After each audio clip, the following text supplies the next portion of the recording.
Lesson 7. Surface Strategy. Your team spent week on Copilot instruction and agent, and then someone opened the Claude Code, and none of that context exists. This lesson fixes that. We will cover which config file each tool read, how to share knowledge across the tool, and 3 ready to use for redesign.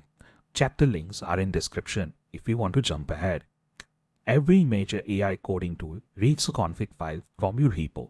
Same idea. Different file names, different hierarchy, different structure. Here is the full picture. 9 format and 7 tools. Look at also the read by column. That's the portability story you are focusing. AGENTS.md is the closest thing that universal standard. Around 60,000 open source agent repos and proprietary agents actually use it. Codex, read it first. The Claude Code, read as a fallback. The cursor, pick it up too. Copilot has its own stack. Copilot-instruction.md for the global rule, such as like scope instructions with globes and agent skin prompt we already seen in the previous lessons. They complement agent.md. They don't replace it. Here is the core idea. Separate what is portable from what is tool specific. For example, the portable bases are agents.md plus docs hyphen. Every tool leave this. Put your bin commands, tag stack and convention there. Tool layers such as like copilot gets.github, cloud get cloud.md, cursor get cursor / rules. Each of them add only what tools need. And you know what's the best trick? Just imagine the object-oriented programming. A cloud.md can say follow agent.md and add cloud only extras there. Don't duplicate the knowledge. That's the key. One source of tool, thin wrappers per tool. We will walk through a fantastic example just in a moment. But before we get there, why we need this? That question should come. Why we need to go through? Can't we just stick with one? Yes, if we can stick with one, well done. Please stay there. But that's not a practical thing. Different providers develop different kind of better capability with the model. For example, the Claude Code is good at the long running session, deep agent reasoning. When the Copilot is a much more balanced approach. It is cost effective, economical, and also very effective and has many other models to offer under the one umbrella. The Codex is brilliant when it comes to backend programming. The cursor is great when it comes to UI. And the future will always belong for specialized tooling and specialized systems. So we cannot first of all rule out that our project would need these more specialized AI capabilities, such as like AI had. Regular team has UI developer, backend developer, database expert, and so on. So we must keep that in mind. The second thing is protecting our own economical and solvency. For example, today, when Cloud released Opus 4.7, the Open 4.7 is around twice of thrice costly than the previous version. The reason, because tokenization now is different and it consumes a lot of token. Most of my team has complained with after two requests, their potential quota was filled and now they cannot use anything else. And this is the real issue. What if your organization somehow get banned from cloud? How you gonna migrate all of your project? So these are the very essential things that you are de-risking your project from one provider. And as an enterprise, this should be on top of the list. You should not rely on just one provider. Your core should be capable of working with many, at least 2 or 3 providers. Ideally 3, but if not 3, then at least target 2. So you can switch between them. Then there is the other thing. Not every core agent system, their backend, their servers are going to give you 100% availability. We see roughly around 89 to 95% availability across the different platforms. And that means what will happen if your system is down and you absolutely need them? You would need an alternate path. So this also get into the continuity and capability that your overall team and enterprise would need. And that's why this is absolutely essential for any team to focus on these parameters. So now let's go first of all into our Visual Studio Code and see what we have done. So here in our Visual Studio Code, and we got this lesson 7. That's a surface strategy. Let me turn off the lesson 8 first. Surface strategy, and you can show I got Cloud and I got a GitHub. We're going to keep the example simple so we understand what it looks like. This is a sort of a mini solution that we internally use in my companies and my team. We write a wrapper Python file, and the wrapper Python file basically look for one common project which has template and then the context that it would need. So for example, my context is non-duplicated across the cloud or GitHub folders. We write one standardized context in code.agent. That's our solution folder. And then we have written all the templates that we would need to transform into agent-specific files. Very simple, straightforward. And our graph.json tells us where exactly this context need to be dropped. It's a very straightforward architecture, and transform does this as a wrapper class. Very simple architecture, and let's try to run this. And I'll just go on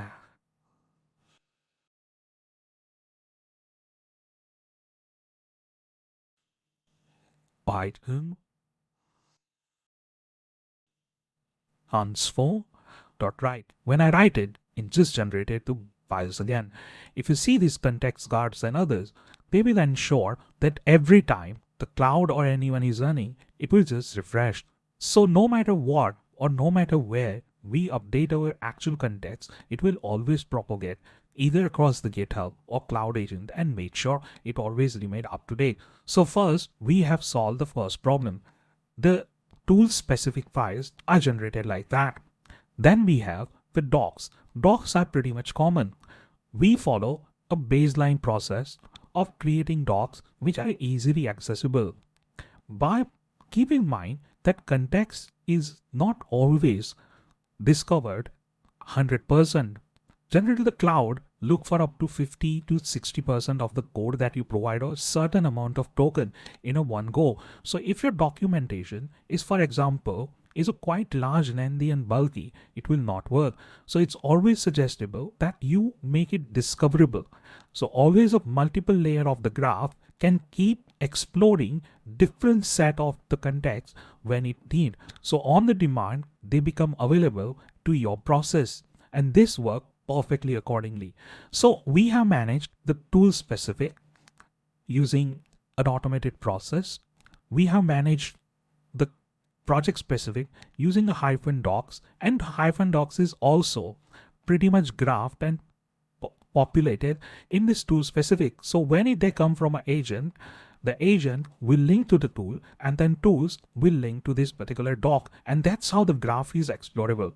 However, there is one important aspect. The skills are also pretty much common now in agents like agent.md. In our use case, we recommend to use a good skill open source repo or CLI function, which can offer you the multi-tooling capability where it can enable the skills into multiple tooling folders. For example, here we are using the Microsoft repository called APM, and I have enabled something called Agent Skill Marketplace. So Agent Skill Marketplace, I'm just searching Terraform agent. Terraform skills. And yeah, we got a Terraform skill. So what I'll do is I'm gonna install this Terraform skills, and let's see if it comes. Right now there is no Terraform skill in cloud or here. Now let's see.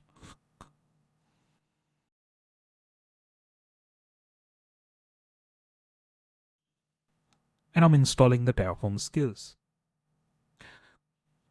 And you will see it will automatically propagate the Terraform skills into those multiple paths. You can see here it is already integrated into it. So it's very easy for you when you use this common agent CLIs, which can actually help you to maintain multiple agents standard structure, which will also enable the skills and some other capability that agent would need in, in a sort of a transparent manner. You won't need to work or worry much about. They will look after within themselves. So this is the overall architecture that how we are managing in our system. And this is a pretty much standard across any advanced team. Most of the enterprise and advanced team at least use 2 coding agent. So that is one thing we spoke about here. The hooks. Even last lesson, we spoke about the hooks and how the hooks actually work for guardrailing. Here we are ensuring that guardrail makes sure that context updates and context availability is always at parity across the tool. That is very simple. If we do not have an automated process that keep the synchronization between these 2 coders or these 2 coding agents, then they might have outdated reference into one of them, which means when we update with the GitHub, it might work in a different way, and when we update with the cloud, it might go other way. And that is one of the risks, especially when we are dealing with the polyglot architecture. So then when we are dealing with the polyglot architecture, the hooks are essentials. There has to be a safeguarding process and a process that ensure that the context remain in sync between the multiple coding agent. And that's what I want to demonstrate here. There is nothing much on this code that we will run. Previously, we have managed to demonstrate everything in terms of context, how the context discovery work and other thing, and tool and the guardrails. So in the surface strategy, our scope is basically to show how we can work with this multi-tooling architecture and multi-tooling structure. This is precisely the end of the demo here. So let's go back on our presentation and understand where we lag and how it works. So the application I show you is a common architecture. It doesn't mean that this is the same thing you need to develop at your place. You can use the JavaScript, Node.js, or any other simple scripting logic to actually build what we have built. We have given a small subset of a tooling that we did. We use the orchestrative agent on top of these CLIs and Cloud or GitHub CLIs in order to control this whole architecture in a more sophisticated way. But if you are not using the orchestrative method, then you can still manage with the hooks and other things, which will take control of that synergy and synchronous between multiple tools. Here, as a simple flow, everything start in .code.agent. You can have any name you want, but we gave it .code.agent /context. App identity, backend rules, front-end rule, testing, everything written in a plain markdown. That markdown is also parsable by us. So every title in markdown become the variable for the template, and we can easily transform the markdown into template. So you can decide what design, what sort of a parsing ability you want, and that's a pretty much flexibility that you have. We got a graph.json which decides what paragraphs and what context will move to what particular location for particular tools. So it's generally a mapping diagram, or I would say a map file, which ensure that the template generate the correct code at the correct file location. It's just a simply knowledge transfer to the right path, nothing more than that. A template holds the shell for each output file, the way the output file is supposed to be generated. The placeholder for content generated notice and everything is available there, and it always works between the correct markdown notices as a comment. So between the comment section, it replaces the right knowledge and context and keep the things clean. The transform.py is basically our script that loads the graph, read the context style and templates and write the final output. Think as it's just a compiler step of your context. The script generates the Copilot instruction.md, scoped instruction, agent, skill, prompt, etc. Now here is my advanced tip. We also deploy a very powerful local agent. So when we actually manage our orchestrator, we do call our local 30 billion parameter agent to make sure that it caters the content based on each and every request, because we do not want to expose agent or request to overflood the context. That's how we actually push our quality of AI coding a little bit further. You can use this technique to generate a dynamic and runtime context. That's a very powerful pattern, especially if you're working with enterprise software that owns millions and millions of lines of code. When you create a subscope or a closed knitted boundaries and ask AI agent to work with, they actually make far more magical outputs than working with a large scale context and a lot of file, because the bloat, number one, cost us due to the more token usage, and number two, the more tokens doesn't mean that it will deliver us better output. More token is generally mean the inferior outcome and hallucination, and somewhat I would also say it could lead to the drift as well. So it never touched the rollback in our case. Some source material also produce agent.md, claude.md and a cloud rules, one set of fact and multiple native tool outputs. We have just enabled two switches. If you're using our example, which is available in GitHub and link is available in description as well, you use switch write to regenerate file or switch check to flag whether the generated file has been drifted or not. We have a very strong deterministic as well as the LLM based drifting logic, which actually can go into LLM and validate whether a context semantically drift or not, or whether they are differently explorable, because we also need to make sure that the both set of contexts is equally explorable. There is no point that context exist, but in one tool it is discoverable and in other tool it is difficult to discover, which will also create a disparity across that. That's how you keep things in the sync. Key reference design to copy. We use all of these three. In our team, some of people use Copilot plus Claude Code. I personally use Copilot, Claude Code and Codex, all three, the full spectrum. The Copilot for IDE completion as well as the Copilot for majority of my daily work. Copilot is one of the most efficient capability that exists right now in enterprise terms. The cloud for terminal work and more advanced and long-term agent running tasks. We use Codex for a lot of background tasks and also the backend and the complex programming and reasoning tasks. This all has their own capabilities and own strength, and we use them across our board based on what they are best suited for. The agent.md is a shared base. Each tool gets its own layer on top of it. The design base is somewhere used by our designer team. Cursor and Copilot, they love this. Dual IDE, agent.md is shared and Copilot uses the instruction folder while Cursor uses the rule folder. Design C is something some of our quant agent and other uses, which is agent with the Copilot and Cloud we added later. We can also add the cursor into that mix, but mostly use the Copilot and Codex with her quants because they really need to have a larger context and analysis capability, especially the mathematical capability of the Codex and GPT 5.4. And that's where we actually designed these three setups for different kind of a team players who has different needs. And this is a perfectly okay, because if we democratize to too low layer, then the problem is it will become a sort of very difficult context management process.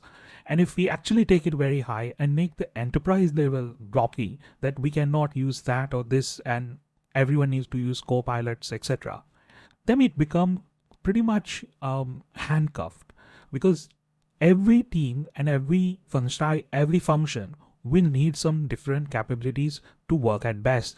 So it's right thing to have a 2 or 3 setups that can be canonicalized across the enterprise and then enforce accordingly. Add the cursor rule whenever you need to switch, and that's it basically. 5 rule for the clean multi-tool setup. Keep the config short, under 300 line. I said before this point as well, models generally follow 150 instructions. And this is something coming from my own research for last 2 years. It could differ here and there 10 to 20%. But generally, if someone sends 1000 line of a context, most likely it's not going to be read, and most of the information will be discarded. So the context is very essential to have 100 to 150 lines. In a broader term, in tokens, if I say around 1000 token is a best place as a best sweet spot. And delegate the code style to linters. Don't put codes or coding style into this into context, because linters are the deterministic. You can always add just one line towards the end, run the hook that, like for example, ES linked or prettier, and then check if anything breaks or not. That iteration is far more cost effective and easy to manage over adding the significant amount of the lines and a constraint into the context. Then I would also recommend to have agent specific tooling and agent specific guidelines. The reason is because the common tools generally capture around 20 to 30% of the context window itself. Ideally, no agent should have more than 5 or 6 tooling explicitly defined. And it might come as a shock that how 5 or 6 agents, because that's where we create multiple agents for a specific task. It's OP to create 10 or 12 agents and manage them, compared to allowing 30 to 40 tools, go in agent and bloat the context. Just try it and you come and say to thanks to me how much difference it could make. Treat config file as a living docs. Wrong instruction cause more harm than none. Review them regularly. Context is your new code. Bear in mind, the context is an abstract layer of your coding. So for example, at the scale of a 10 centimeter, the change in a 1 centimeter of a context will manifest as a 1 meter distance in your code itself. So this precision engineering is based on context. From a context, a person can just model a small 1 centimeter block from point A to point B, and that will decide that how much distance on a projected line within the code it should travel. And that's where the abstract thinking comes. The abstract thinking is all about developing appropriate context. Now, the lesson 8, we will cover the operating model. And this is where exactly we will discuss what should be this operating model across the team when we are having the shared context, when we are having the enterprise ready and the common architecture, common design patterns, common design guidelines across the enterprise, and how to design the operating model for individual small projects and the enterprise project. These are the very essential aspects to make the vibe coding or AI assisted development successful. Then second question, which is common across everyone, everyone is calling that IDs are dead. I beg differ to them. IDs are not dead. IDE or CLI, don't pick one, use both. IDE, like Copilot, offer suggestions. The real-time completion, visual differences, inline feedback, great for writing function, fixing bugs, tweaking component. There is a lot that you can get from IDE. Do not write them off. Designers really need that capability. The CLI agent, like Claude Code or GitHub CLI, they're perfect for delegation and sub-agent tasks, or the bootstrapping the project. They describe a goal and walk away and come back to commit. That's a great refactoring, migration, cross-file audits. To be honest, if I share some of the internal data that I gathered in my team, how it behaves, we have around 65 to 35% between the IDE and CLI, and we are very much AI savvy team. We got most of people who are natively AI scientists, but still we use IDE, not because we can't use CLI, but because the IDE has far more offering than CLI itself in many use cases. So that's argument of IDE versus CLI is pretty much on case-by-case basis what we want to achieve. The tables show which particular each week the front-end work may be IDE. If you don't need UI, maybe in DevOps, maybe CLI or something like that. But one warning, CLI agent produce code far faster than you can review it. IDE's one of the core benefit is progress as you review. And that's the real fatigue risk. Because as a team, I have also noticed in my subordinates and my colleagues that CLI can generate a lot of code but it's very difficult to review and maintain the code.